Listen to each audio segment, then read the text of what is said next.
looking at the last couple of weeks, Yeah. and everything that's gone on around talking about the testing change, what's that been like for you personally, and what has it been like for you as the CEO of an organization? Yeah, I mean, personally,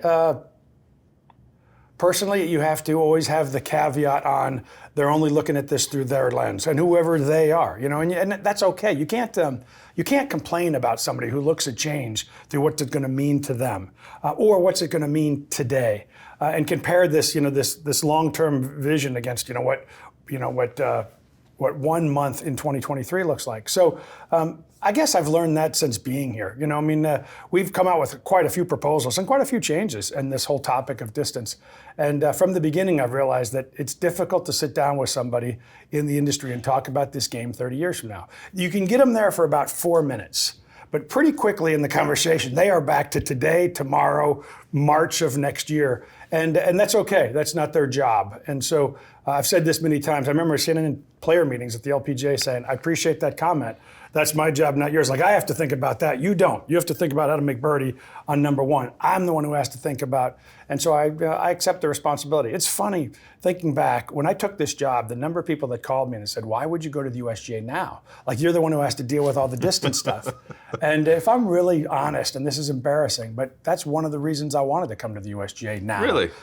Because I had strong points of view, and I really thought if there's going to be changes made for the long-term part of the game, this game has made my life, right? Like, it's my career, it's my passion, it's my pastime, it's where I spend the most time with my family. It's so the health of this game when I'm gone is a bigger deal to me than some other sport that I watch on TV. Yeah. When we talk about game, right? Yeah.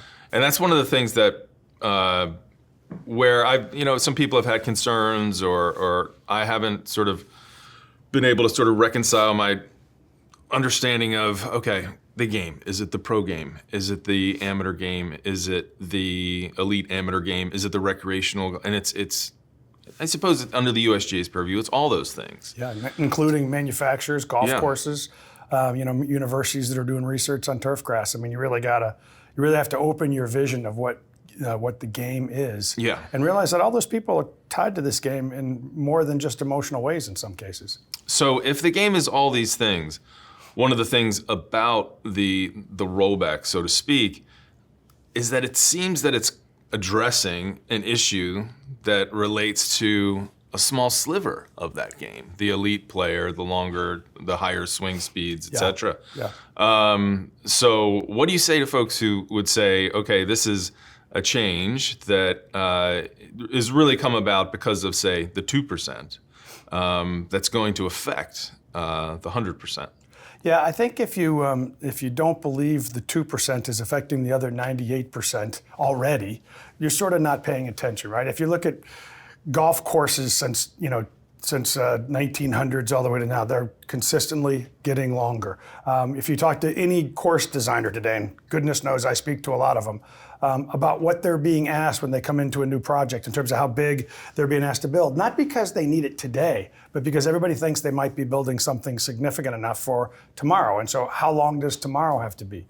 When you start talking about what size footprint you need to build some of those visions, urban sites become less and less a reality in terms of where people are really located. So what I would say is, if you've done the history lesson of our proposals down this path, we did look at a proposal that was essentially just going to address the 2% and not the 98%.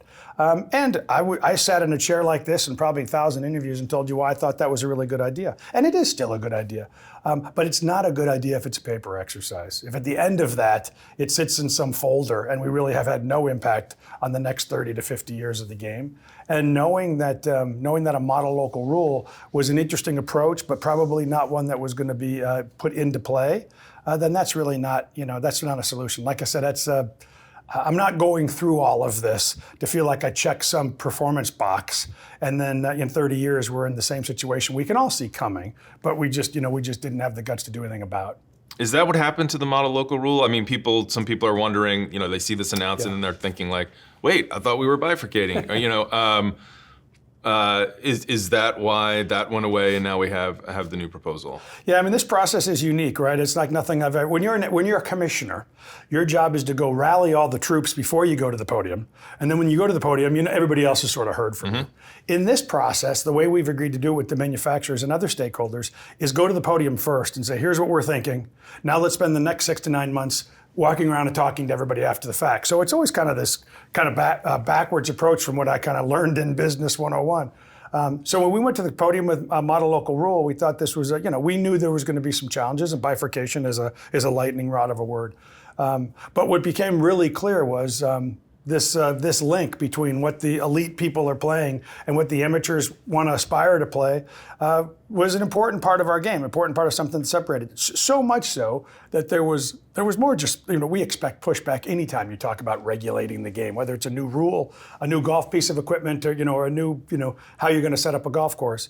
But in this case, I would say that the overwhelming feedback, PGA professionals, PGA Tour players, and a pretty significant, not every manufacturer, but a lot of manufacturers, and a pretty significant chunk of consumer groups as well. So that really asked us, if you're going to do something, let's leave it as a one ball for all. Let's leave the equipment as the same as you can. And again, if you're going to have these comment periods and you're going to actually ask the industry to comment, you have to actually read them and think about whether or not you're assessing them. And for my case, what became pretty clear to me was model local rule, for whatever you think about it and whatever you think about bifurcation, was going to turn into a piece of paper that really never got into play. And that's not leaving the game better for my kids' Because the tour wouldn't Tours. play it. Tours. Yeah. Weren't interested in it. I wasn't sure what college was going to do. Really? I wasn't sure what elite male competitions across. We even heard from some of our allied golf associations, our partners in the game, about trying to figure out where we implement, where we don't implement, and the challenges of where we draw the line. And so we realized, those were. It wasn't just I don't want to do it. There were some real challenges with it. So I remember saying to a group of people who said to me, "Please don't go down this path." I said, "You realize we're going to make a change here. So if I have to go back to a change across the board, I have to slow down the amount of change. I have to extend the time in which it's going to be in the marketplace, and I have to make sure that change has no meaningful impact on the momentum we have built on the recreational side of the game." And people knew all three of those things and probably liked all three of those things. Lesser change, longer to implement. Try to make the impact small enough that we're not really talking about major recreational impact. Yes. So we are. And I'll admit, I was one of those one ball, one game kind of people. And now I see the new change. Now I'm like, how about bifurcation? That wasn't so bad. And I'm not the only one having that reaction. I always imagine. find it interesting when people say to me, please don't bifurcate. Right. And then when we do the cross board, please don't do a change and across the board. Right. So you're really saying, please don't change. And Sure. and that's okay. Again, from the eyes of the beholder. You don't need change in your game right now. And you're not worried about the game of golf in 30 or 40 years. It's not your job to be worried about the game of golf in 30 or 40 years. It is mine. So is bifurcation, is it completely dead as a possibility going forward? I don't know that it's completely dead going forward. It's definitely dead in the situation we're talking about now. This was a final outcome for us in terms of the golf ball. So, will we at some point, need to be serious about the difference between what's going on at the highest levels and the recreation? Probably. But can we make meaningful change and still do it across the board? I believe we can, and I believe we did. I'm interested in that 2-year, that window. Yeah. When there will be a time when elite golfers, however that's going to look, are going to be playing by the new testing standards. Yeah. And the current ball will still be available to amateur recreational players. So we will have bifurcation for a couple of years. I think everybody's trying to tell me what 2028 and 29 is going to look like. I'm not really convinced any of us have it right, but here's what I know. If you ask 1,000 of the best engineers in the world and they have 4 years and here's the new standards, are they going to create innovation across the board? Maybe so much so that you're not going to want to play a ball that was designed in 2022 in 2029. I think that's highly likely. Yeah. So we didn't really do it to bifurcate per se. We just simply said, in the grand scope of the recreational game, We don't have any concern about which ball you played in terms of posting a handicap. We don't have any, in terms of the difference of what we're proposing here. No difference in terms of how your member guest is going to go if somebody's 4 yards shorter than they were, or somebody's 4 yards longer because they're using an old ball. And to work through inventories, whether those inventories are at manufacturing, retail, or garages, we don't feel the urgency to actually have to have people flip overnight. Do I think come 2029, most people will be playing a ball that's on the 2028 conforming list? I 100% do. If I'm wrong, that's fine. We don't really have any real concerns over the difference. I also don't think it's out of the norm that a bunch of golf courses are going to pick up their white, blue, and maybe even black tees, walk up 7 yards and put them back down, and that doesn't bother us either. I already do that at my course. Yeah, so, good. Yeah, no. I'm just curious, like if that period where the elite players are playing one ball and like at anybody's club you're playing something else and everyone kind of looks around and likes it and says, hey, this kind of works. If that might be extended, or if that might be a path forward. No, not likely. I mean, I think if we're going to go with a one ball for all, then you got to be committed for a one ball for all. I think if we've committed to try to keep that link between what gets played at the highest level and what's available to you, and the reality of it is, like I said, the fear of change right now, and this is reality, is so much greater than the reality of the change you'll experience. And I can say that until I'm blue in the face, but the playing experience will make that go away. I don't think in 2029, if you're playing a ball made in 2026 and your partner's playing a ball played in 2029, the two of you will know the difference, or probably even think about the difference. And we don't want that to be a disruptive moment in time. If those things transition their way out, and like I said, I was in the manufacturing business long enough to think about the people that have probably already started working on new technology. There's going to be golf balls in 2028 that you're going to want to play, even if you're 3 yards shorter, because they're going to be better golf balls. Yeah. So in that sense, trying to think ahead to 2029, I mean, if the balls aren't necessarily discernibly different in terms of the quality of the experience, I mean, maybe we're not talking about so much a rollback as sort of a stop gap to where the 2022 ball or the 2023 ball hasn't advanced so far beyond. So it might not so much be rolling it back. It might just sort of be. Let me just kind of, because I mean, I tried to not to let the alarmists get me, but I can't help myself. You read it, but what technology we're going back to. We do ball checks at elite competition all the time, right? We'll go in, we'll grab 6 or 7 balls, make sure they're conforming, make sure they're on our conforming list. In the last 10 years, we've grabbed at least 10 models that if we shot today out here in our testing lab would be 320 or less in the new standard of 2028. These are balls played at a tour level. So anybody who thinks we're going back to some 1976, 1986, 1996 technology is just wrong. We've had a couple of balls in the last couple of years that we have done in ball testing that we still think would be 320 or less. And then a lot of golf balls that if we tested today are somewhere 1 to 4 yards too long. So not 12 yards too long, but 1 to 4 yards too long. Now, not every manufacturer wants to build right to the end because of manufacturing. You got to make sure you're building down. But we're not talking about a golf ball that is going back to some previous era. These are going to be modern golf balls that fly a little bit shorter. Yeah, the sustainability argument is a big part of this. And so can you talk to that a little bit? The data, I read the 2020 report that cited some examples of courses having to get longer. I believe it said a third of the courses had made changes from a certain survey. There's also data I have, that people are talking about from the Golf Superintendents Association that in the last in the last 18 years, the golf courses have actually shrunk a little bit. I operate a very small golf course, 9-hole course in the Catskills, and we're tiny and gonna probably get a little tinier. My course at home was just redone, and it wasn't lengthened. So whether courses are having that expanded effect, I mean, I think aspirational courses that want to host events or state opens or college tournaments are certainly up against that. But maybe the majority of courses might not feel that sustainability pressure in terms of having to change their golf course for a golf ball. So how is it still a concern for them? Yeah, same thing. If you just look at that through today's lens, here's what I know today, versus let's jump 40 years ahead. And in the last 40 years, the average drives of the longest players in the game are 40 yards longer than they were 40 years ago. That yard a year is about as consistent as they come. Now, it's not every year, but I'm just saying if you look at long periods of time and you said a yard a year, you'd be right most of the time. So if nothing changes, the thought that we're not going to be 40 yards longer is, you can argue it, but it'd be difficult to argue that statistically. So that we're 40 yards longer in terms of the top side. Now, I think a lot of people think when we've made this announcement, we're talking about the PGA Tour, or we're talking about the Coyne Ferry Tour, or DP, or the Japanese Tour. We're talking about all of those tours, but we're also talking about college events. We're talking about elite male events.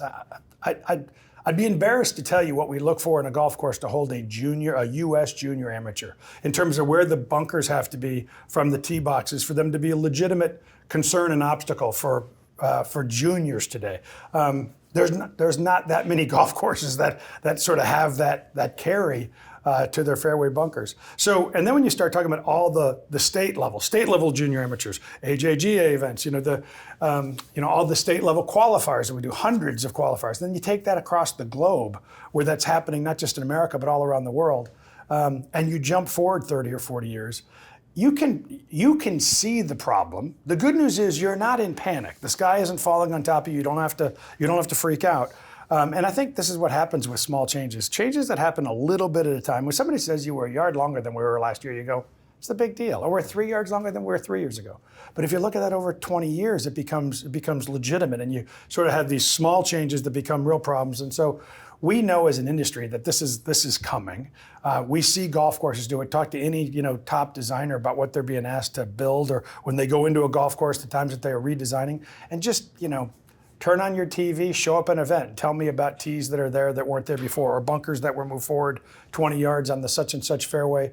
And it's $20,000 a bunker to move it like that, and $5-6 a tee box to add those things, not to mention maintain them. So, and I find it, as a sports nut, a guy who grew up a sports nut, I can't imagine baseball saying to the green monster, you need to move your green monster back about 30 yards. If you don't move it back at 30 yards, that's okay. There's other places we can play the Red Sox games. We'll just move on to another course. Or saying that football 100 yards is no longer relevant. We're just going to go to football fields that are now 140 yards. You've got to respect these venues that are put in place for this game to be a reality. And so just saying, well, it's only 2,000 courses a year, and if those 2,000 courses gets lapped, we'll just find another 2,000. We will, but you'll wake up in 30 or 40 years realizing that what it takes to build something new or hold anything of any kind of quality, and it's a shame that we would just kind of look the other way. I think MLB would love to have 10 home runs a game in some games. Well, here's the interesting thing about MLB. I mean, they make ball changes all the time. They adjust the ball flight all the time. They don't have to really worry about 45 million people using that ball, but they certainly make ball changes. I was on a radio show, I don't know, it's like 6 months ago, and I made the mistake of when the radio DJ said, hey, can you stay on for some calls? And I thought, okay, sure. Huge mistake. So guy from Boston calls in. We're going to do some calls later, actually. Guy from Boston calls in and he said, leave our product alone.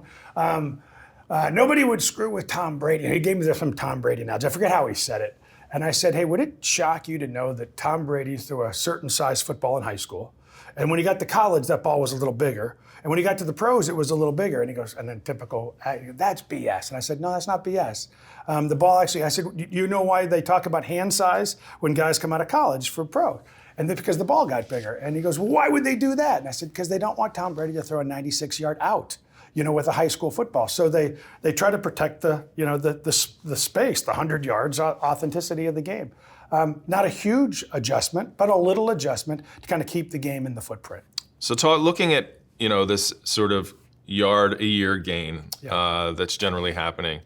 If you look at average distances and you look at the majority of golfers, and again, our readers and members at the Golfers Journal, we certainly have some with very high swing speeds and would right. apply as elite golfers. But if you look at the median golf distances of, say, women, female golfers carrying at 147, male golfers carrying at 215 yards. As a golf course operator, I would love for my members and guests to hit it farther. I would love for them to hit it a yard farther every year. I would love, frankly, I'd like the ball to be rolled forward. That would get more golfers out. They would play quicker. They would enjoy it more. What do you say to folks who really, and honestly would say, oh, okay, the pros or the elite players have that issue. I don't care. Because that's an entertainment product. Maybe they're even becoming less interested in that product. And I love that every year I'm gonna get something that's gonna help me get a little better, in my Christmas stocking. I would say three things. I mean, my wife is a beginning golfer, and her golf group said to me the other night, "Are you making our golf ball shorter?" And I said, "I'm not making your golf ball shorter. If you're using the right golf ball for your swing speed and ball speed, I'm very confident your golf ball you're using now will be conforming in 2028. So if you're at the front tee and you're already trying to generate the carry to get to the fairway or that kind of stuff, and your club head speed and ball speed is at that level, and again, you've been fit with the right ball, a ball that's probably helping you keep that ball in the air and fly farther. Those over a third of the golf ball models that are in the marketplace today worldwide will still be conforming in 2028. So, and now again, those probably won't be the golf balls that you're seeing on a Sunday afternoon on CBS or NBC. But a lot of golf balls, to your point about your members who are saying, hey, I'm just trying to hit it for 147 yards and my club head speed is blank. My guess is a huge chunk of those folks won't even have to change golf balls if they don't want. I do believe even some of those golf balls will change. Same logic. I think, 1,000 engineers working on new technology, some of those golf balls are going to get better. But those golf balls won't have to change from a conformity perspective. Back to your second point, for the person who's out there working as hard as they can to be 220 off the tee, and after this change, they got a golf ball that's going to make 220, 216. One, I'm a pretty low digit handicap golfer. I've had 14 drives on a golf course around. I couldn't tell you what my driving number is. I mean, so there's clearly a difference between that. But I would say that if I wanted to get back 3.5 yards lost in 2028, I could do that in a lesson. Just go get a lesson that you could really help you do that. So we're not talking about real change for the average golfer. We are talking about impact as that average golfer becomes high ball speed golfer. And the reason I'm so confident in saying that is we're doing that today. That's how our balls are tested today. If you're swinging the club and generating 150 mile an hour ball speed, our current conformity testing that's happening just 100 yards from here from you and I isn't probably limiting your distance. What's limiting your distance is the ability to generate more ball speed and club head speed. And the same is going to be true in 2028. We put together these conformity testing approach for two reasons. One is we do want to make sure that we just don't look the other way and whatever happens, happens. And two is the way the ball is tested, it allows you to chase distance. If you want to be 6 yards longer in 2028 than you were in 2027, you can chase that. You can work on that athleticism, coaching, testing, speed training, and we want you to be able to train that. I can't tell you how many players would say to me, I understand your concern, Mike, just don't make the ball go any farther. Just draw a line in the sand. And I said, well, how do you want me to do that? You want me to put a governor in the ball and it falls out of the sky at a certain number, and so if the ball gets to 315, it just drops? Because that's not fair. We want there to be a difference between athleticism and effort, and so this is a little bit of a line in the sand. I mean, I thought Ricky Fowler said an interesting thing on TV the other day. He said, at the end of the day, I've been calling this a rollback, and really what it is much more of a kind of trying to keep it where it is. I do believe in 15 or 20 years, we'll be talking about the same distances on the PGA Tour and the DP World Tour, on other professional tours in college that we're talking about today. Right. But we won't be talking about 15 or 20 yards longer.